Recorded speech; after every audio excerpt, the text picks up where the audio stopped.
Hello, and a warm welcome to our next talk of Empowering Female Leaders. I am Ulrike Seminati, and I'm hosting these talks normally every week. And it's all about giving women all around the world a voice and share their insights, their perspectives, and giving you a few takeaways that you can apply to your own life. You will have the possibility to drop your questions or remarks in the chat throughout the talk. And if there are some, we'll come back to it later, or maybe even in between the talk. So today, I am pleased to welcome Pranita Chettri, who is the co-founder of Books for Change. And this is a wonderful initiative that is supporting child-friendly libraries in Nepal and India. And Pranita really goes the whole way to the most remote areas to bring more educational support there.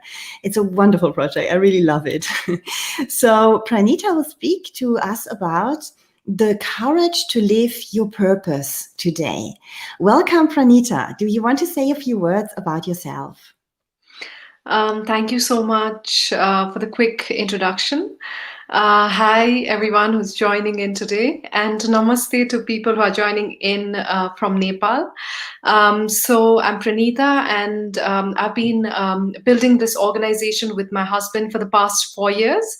And along with libraries this year, we also started supporting schools with solar and computer. There was a need in this time of digital education, especially with Corona. We saw that there was a need in order to fulfill that. We are also expanding our programs. We have a small team in Nepal and in Switzerland who are working together in order to reach access of quality education to the rural communities and children. Wonderful. It's a great project. And we will show a little video at the end of this talk so that people can see a bit what you're doing. And I love, by the way, the video because there are no words in the video and the images speak by themselves. And I think only really strong projects, strong purposes speak by themselves. So congratulations for that. We'll Thank show you. Thank you at so the end. much. Pranita, when you went off for this project, and it's all about having the courage to live this purpose, I imagine that in the moment when you thought, this is something I would really love to do, and I see a true need, and I want to contribute to this, what were some maybe limitations, some hesitations that you had by that time, and how did you overcome these? I think first I'd like to start off with why I started this and how I started this organization. Going back 9 years ago, I was 21 and I just finished my bachelor's. I was traveling in Nepal, and I registered myself as a volunteer in one organization which was run by trafficking survivors and for the children and the girls who were trafficked to India. So I registered myself as a volunteer there, and I thought maybe I will be here for 1 month. This is going to get over, and I will go back. So I was there, and I'm being at a very I think this young age of finding your true purpose in life. This event really shaped my purpose, I would say. And 1 month turned into 1 year, and I was there with the girls teaching them English. As well as reading books to them and using books as a tool of therapy. So in this time, I also met my husband. So I sort of introduced him to this organization and said, like, why don't we do something here? And 9 years ago, the Books for Change started, but 4 years ago, we registered itself as an organization, and we built our first library in this organization for girls in Nepal. So, and in this process, I think what I realized was that there are different social evils, but education is a very powerful tool to sort of fight against these social issues.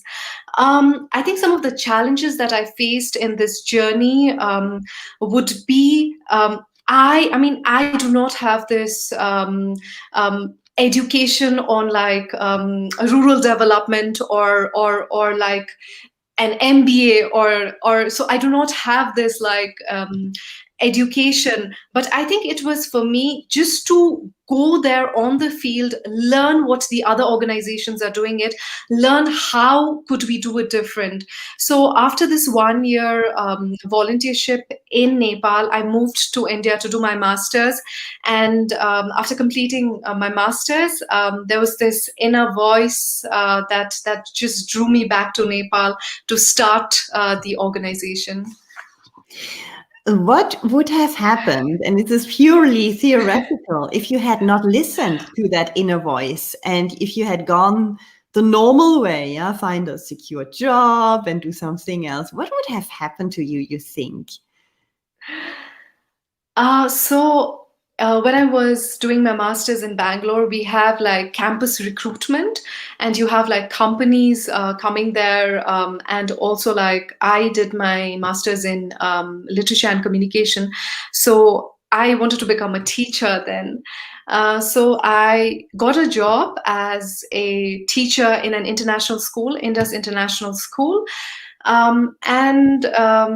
So they would train me for 6 months to do this training, and then I would become a teacher and live in Bangalore and to do this job. So 10 days before the job, I had this constant like conflict within me. And I thought a lot about it. It was just this voice telling me that to continue what I was doing in Nepal, to start something, just continue and start Books for Change. I think this was something that was so strong. And 10 days before, I wrote a very heartfelt letter to the director that, see, like, you will find many people who would teach the children in your school, but I know that there will not be enough people who will stand for rural children in Nepal. I think I have to go back, and that was the feeling. And I moved to Nepal, and I was responsible to sort of design the library, visit organizations, visit schools, and my husband in Switzerland, he did the fundraising, partnerships, and sort of raising funds so that I could really start the project and take off Books for Change. If not, I think you're coming back to your question, I think I would be a teacher somewhere in Bangalore. Mm-hmm. Which is not bad either, and which is also a purpose. Can also Yeah, absolutely. I can imagine that people ask you quite often, people, I think it's relatively obvious why you found that purpose. You kind of popped into it somehow, and then you felt this need and could not disconnect anymore from this need that is out there. But I can imagine that people ask you relatively frequently about, okay, but if I have a purpose, I have a purpose, but for this, I probably would have to give up my whole professional life. I'd have to do something totally out of the box. And as you said rightly before, or rightly, you said it from your perspective, that you in the beginning did not have like the qualifications or like official qualifications for doing this. What do you answer to people who ask you, how can I make my purpose a reality? What do you recommend to them to do, first of all? I think many people have this excuse that I do not have time. But I think if you are really passionate about something, you create your own time. It's not about, I think, giving up a very secured job and going like 100% into something completely new and unexplored territory. But I think it's about doing something on the side, building it up, and then when you feel that, okay, now is the time to get into it 100% and build it up, then you will find your way. But I think if you are passionate about something, I know that you will definitely find time, energy to build something on your side beside your day job. It's all about setting the right priorities or setting different priorities. Yeah, setting the Yeah, priorities. exactly. Yeah, and it's true. We often hide behind that for years and years, maybe even. And some of us have an idea in mind, and sometimes this idea is a little bit vague, like I want to help other people. That's what I hear very often, but they don't know exactly how and what, and then search for something which is in their area of expertise as well. Um, you did it completely from your heart, I think.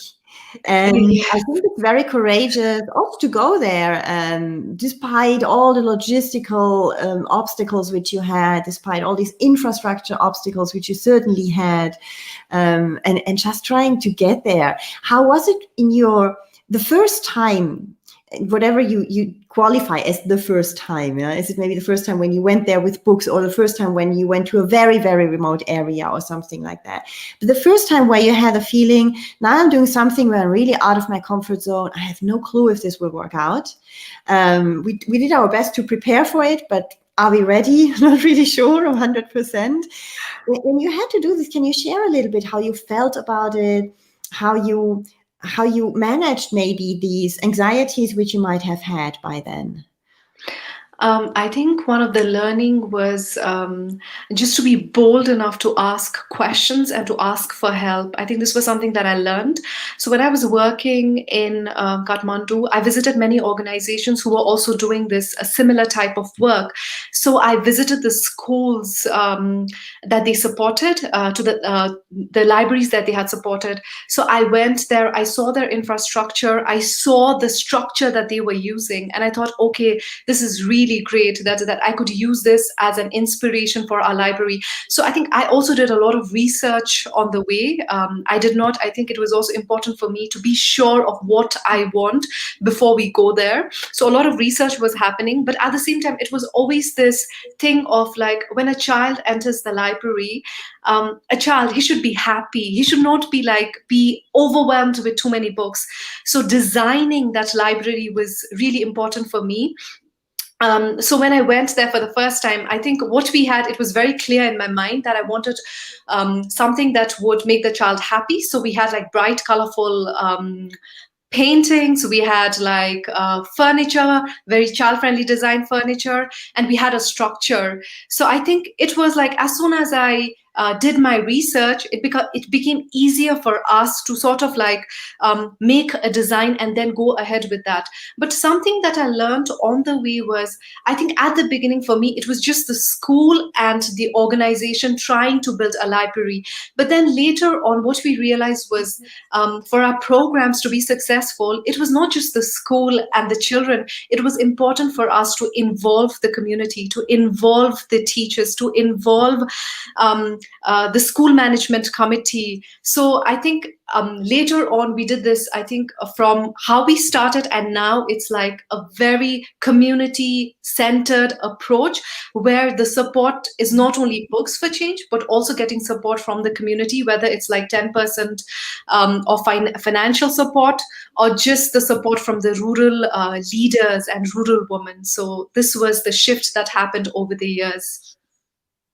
That's a very interesting shift. And I think it's a good advice for anyone who wants to start even an own business. Because very often we have an idea of what the needs are, and then we go out and just provide it. Yeah, we push it into the market somehow without truly listening. And I think your point about asking questions and being courageous enough to ask these questions is a very good advice for anyone who wants to start something and to have a more inclusive approach, even maybe building partnerships before you haven't even started something, and make sure that you're really doing what your audience wants and needs, instead of presuming, yeah, or assuming what they probably want, because you are so sure about that, but when you ask questions, you realize it's not exactly what I thought it was. It's often really Yeah. close to, but if it's not exactly the right thing, then people don't feel helped, they don't feel listened, and they probably do not also adopt your idea and truly use what you're providing. In your case, Yeah. the library. If it wouldn't have been child-friendly or too complex, too overwhelming, maybe you wouldn't have any effect. So it's something that seems obvious, but not enough done, I think, out there in the marketplace in general. Yeah, I I have think another so. question to you. I remember when we spoke before a few weeks ago, when we were preparing a little bit this talk and I got to know you, you said that once you showed up first time there in a place in Nepal, or was it in a school, I think, the person who was receiving your welcome, you was very surprised to see a young woman there, because that was not usual. It's not the normal thing also in this culture that a young woman takes this initiative and has the lead above it. How did you feel about that, and how did you deal with this? I think right now the scene is slowly shifting, but I think when I started it, there was this. I think it's still a very patriarchal society where almost like we've completed 21 libraries, and out of 21 libraries, there's just one female principal there in the school. Out of the 25 libraries that out of the 21 schools that we have worked with together. So I think when I started Books for Change, I mean, when I went to the rural region, and I mean, I was just going alone there with a driver, and to sort of see me and to have this like, I think it was very overwhelming for them that they have to listen to someone who is so young. But at the same time, I think it was also for me a learning experience to deal with this community, to how do I make sure that a long-term partnership is formed, and how should they try to see that what I say, and how we work is as important that if a male person would say and work. So I think it was very important for me. And what I learned was also like communicating very clearly that this is what we do, and this is what we expect from you. So I think this was also something that was one of the learning that helped me, that to explain myself very clearly. And when you do that, I think it makes things much more easier. Yeah, I'm just writing down notes for afterwards. Yeah. Yes, And indeed. I think out of many learnings along the way, I think just a thought of like non-profit. I mean, there's a lot of cynicism around non-profit. But I think it's important for me personally to sort of like differentiate between constructive criticism and destructive criticism. I think it was important for me to when somebody criticizes your work. I think it is really good because it sort of makes you reflect on your work. It reflects like, okay, what are the things that I have to do to improve myself, which is really great. But I think on the other side, like it is also important not to let ourselves drown or have so much fear with destructive criticism. I think it's important to use that destructive criticism as a power to motivate yourself, to fuel yourself to do better. So I think this is what I've learned, and I think with changing this. Reimagining the experience of giving for the donors. I think it was for me so important to learn that, and my greatest, I think, inspiration currently are like Charity Water and Pencil of Promise. Both of these organizations are doing really great work, and also like giving that the people who want to donate should be fun, contemporary, and we want to communicate that through pictures, videos, and makes this giving experience very joyful for the donors. So I think for us it's important that both our parties, like the communities that we are dealing with, and as well as the partners, the sponsor who would like to sponsor us, to have this long-term partnership and also have this trust from both of the parties. So this is what is important for us. Yes, you try to create a lot of connections, not just be an organization who is raising funds from a lot of anonymous people and at the end not really connecting with them. Yeah, exactly. So this is for us very important that the donors should also see where exactly the money is going. I think transparency is one of the values that we strongly stand by. Mhm. Um, but also, I think it's also important for our communities that we are working with, that we represent them in a way that we celebrate them. I mean, just because a community is in need. We do not undervalue certain qualities that the community stand by. So I think it's for us, it's very important that the community stand in the center. They require help, but it's also important for us to put them in a very positive way, and not to sort of like devalue their life, or to belittle them. I think this is the word, that it's important for us to also celebrate them, and to stand by them, and to stand, and yes, like sort of not to degrade their pride. So to represent them in a very positive way is also for us equally important. Yeah, it's about really empowering the other people instead of just Yes, giving charity away, just giving money and then here exactly. you go. Yes. It's really about empowering them, giving them the feeling that they can also build something and have a true impact themselves. Yes, I think it's exactly. important, and certainly the only way also to have a lasting impact in areas where they need more development, because at the end it only can really work on the long run if they build it also from the inside out, and if they can feel and own the project locally as well. Yeah. Yes, absolutely. Looking into the sustainability, I think that helps. Mm-hmm.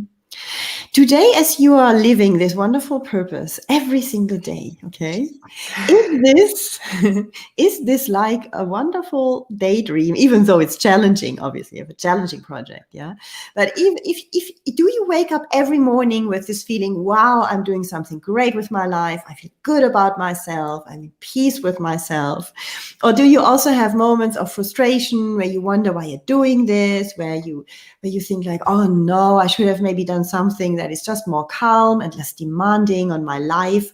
How do you live this emotionally? I think it's not every day that I wake up and think that I what I'm doing makes a purpose. There are definitely days of frustration. I wouldn't deny that, but I think it's important to sometimes celebrate how far you've come. I think we don't do that often. And when I am having this feelings of doubt and fear, that I sort of sit down and reflect on the first library that we've built, and we've like reached like our 21st library. So that, like, looking back and being grateful of what you have achieved till now also gives me a lot of purpose.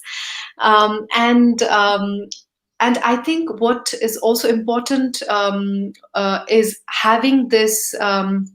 Getting the support from the team. I think our team, as well as in Switzerland, as well as in Nepal, we have a very, very strong bond. We sort of like motivate each other, help each other out. And this also sort of keeps me motivated in a way.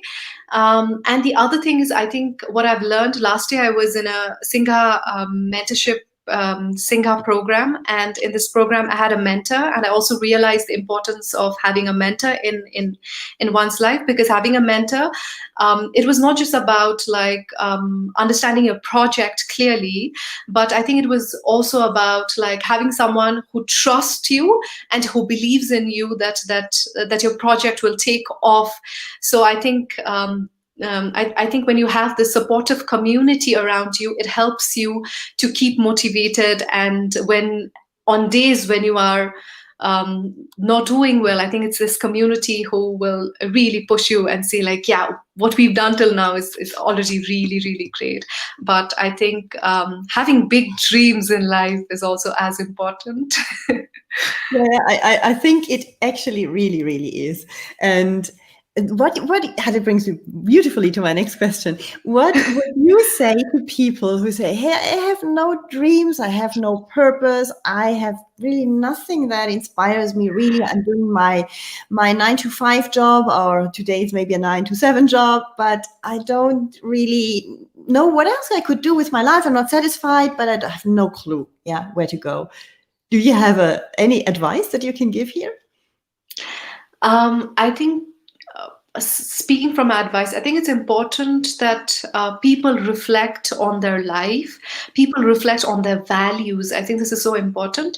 And I think every one of us have had special events in our lives that have shaped us. For me, it was the volunteer experience. I experienced the earthquake in Nepal, and I experienced certain things that really helped me to shape Books for Change, that I really want to take this purpose forward.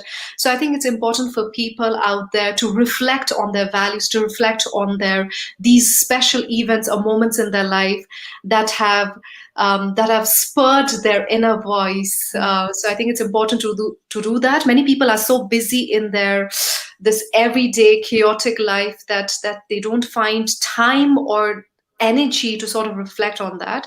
So I think it's important to do that, and this will help you, I think, find that purpose that you are looking for.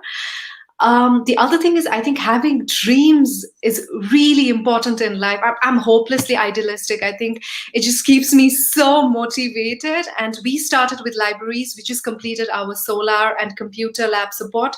And now I think we want to go into building schools, maybe like not now, but like maybe 2 years or 5 years down the line, building green, sustainable, green schools in a rural region. I think when I sort of imagine that, it just keeps me really motivated. It helps me to find out solutions. Where can I receive help? Whom do I find?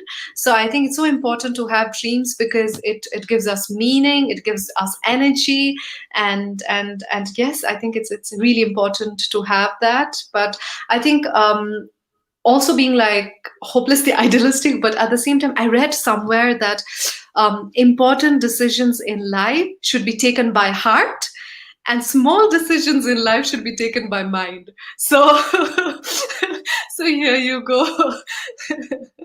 Yeah, I like that a lot. And it's absolutely true because our heart, which is like nourished by all the information that we store in our subconscious, and our subconscious doesn't forget any single detail we ever lived through, any single information. It's all there, yeah? So if we take it by the heart, we have this huge, let's say, database of personal information where we plow in. Whereas if you only take it with our head, it's only what we have in our conscious mind. It's only the facts that are upfront here. And it's a really small number of information which we have there. And I think in the contrary of what most very rationally driven people think, is that you take much more informed decisions actually when you take it from the heart than when you take it from your mind purely. I like that comment very much. So we're coming already to the end. I can't believe it. I have a feeling we have spoken like 10 minutes or so, but it's nearly half an hour already. And you have said a lot of really nice things which people can use to implement a purpose or to get further down the road to find their purpose, which is another area of activity, actually, to find really your purpose. But when you have one, or when you have a spark of an idea, what you want to do, then something that I picked up, which you said before, was about really ask questions. If you're not sure about your project, or your project is very vague, go out and ask the people you think they might be the ones who need this value, or this what you bring, and ask what they need, and really get into a discussion. And by this, create even a network, maybe already. Maybe you start creating even partnerships like you did. And like this, you feel much safer into moving forward. Yeah, you don't feel alone. You're not just a single warrior out there in a hostile world, but you feel like, wow, I already have some ground with people. I know where I want to go. I think this is absolutely crucial and makes a huge difference when I compare also with a lot of people I work with who are doing this really like lonely warriors. Yeah? And it's very, very hard to get to something like this. Creating your own time, the first thing you said. It's very important because we decide nonetheless how we spend our time. And yes, you have to neglect maybe something, even have the courage to neglect something, to be clear about this, but to go for something else that is maybe more valuable and brings not only more value to you, but maybe to the world as such. And this is, I think, worth neglecting something that is maybe less important. That was a good thing.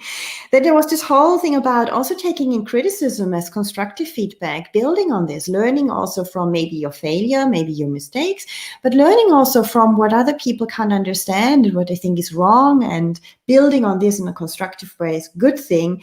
And then doubt and fear, you mentioned that, and it's coming back to the support piece. So if upfront you create like a community, or at least a bunch of people you can ask for help, maybe there's even a mentor in there, which you feel like a mentor, someone you can ask for something bolder, yeah, which is who is accompanying you along the way, great thing.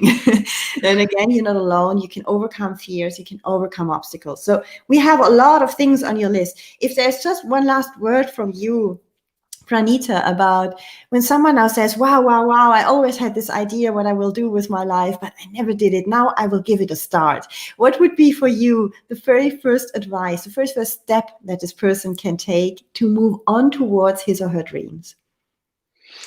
Take action. I think this is so important that sometimes we have everything placed on our mind. We have it everything on paper, but I think taking the first step is so important. It's until and unless you do this, I think it's difficult.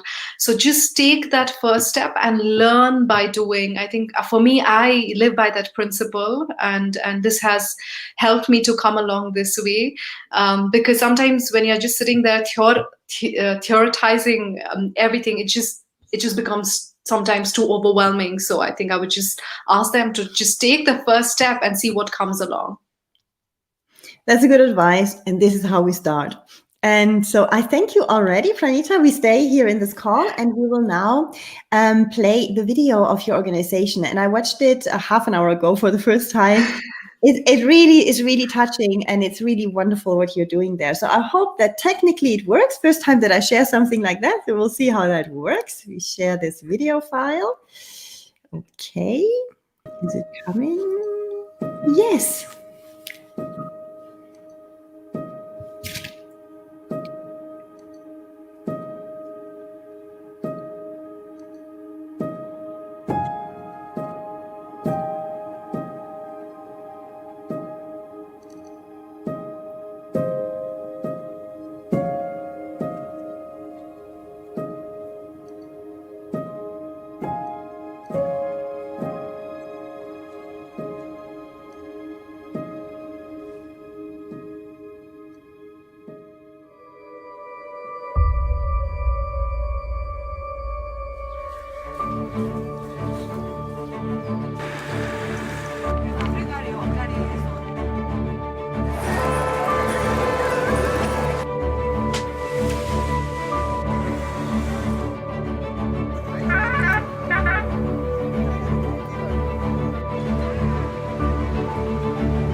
Dolpa जिल्लामा हामीले यो कार्यक्रम गर्दा एकदमै खुसी लागेको छ है। Big thanks goes to our team. हाम्रो टिमले एकदमै धेरै मेहनत गरेर यो कार्यक्रमलाई सफल बनाएकोमा एकदमै I think thank you guys.